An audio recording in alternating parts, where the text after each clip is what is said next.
بسم اللہ الرحمن الرحیم۔ مصر کے شریف گھر کی عورتوں نے جب زلیخا کو حضرت یوسف علیہ السلام کی محبت پر ملامت کی اور طعنہ دیا تو زلیخا نے ان عورتوں کو بلایا، ان کے لیے دسترخوان بچھوایا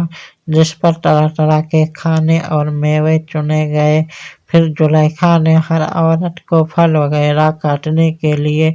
ایک ایک چھری دی اور حضرت یوسف علیہ السلام سے عرض کیا، آپ ان عورتوں کے سامنے آ جائیں۔ جب آپ تشریف لائے اور عورتوں نے ان کے جمال جہاں آرا کو دیکھا تو ان کے حسن نے عورتوں پر اتنا اثر کیا کہ بجائے لیموں کے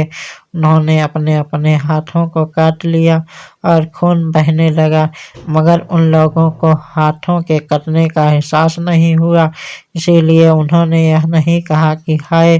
ہم تو اپنے ہاتھ کاٹ لیے، بلکہ یہ کہا کہ یہ انسان نہیں فرشتہ ہیں۔ وَقَطَعْنَا أَيْدِيَهُنَّ وَقُلْنَا حَاشَا لِلَّهِ مَا هَٰذَا بَشَرًا إِنْ هَٰذَا إِلَّا مَلَكٌ كَرِيمٌ۔ سورہ یوسف پارہ نمبر 12 رکوع نمبر 14۔ اور جب حضرت یوسف علیہ السلام کے حسن کا عورتوں پر ایسا اثر ہوا کہ ان کو ہاتھ کٹنے کی تکلیف کا احساس نہیں ہوا تو جناب احمد مجتبیٰ محمد مصطفیٰ صلی اللہ تعالیٰ علیہ وسلم، جن کا چہرہ اقدس ایسا روشن و تابناک تھا کہ بقول راویان حدیث آپ کے چہرے میں چاند و سورج تیرتے تھے، جن پر ان کے حسن و جمال کا اثر ہوتا ہے اور ان کی محبت کا غلبہ ہوتا ہے، اس کا سر بھی کٹ جاتا ہے مگر اسے احساس نہیں ہوتا۔ حسن یوسف پہ قطع مصر میں انگشتیں جناں،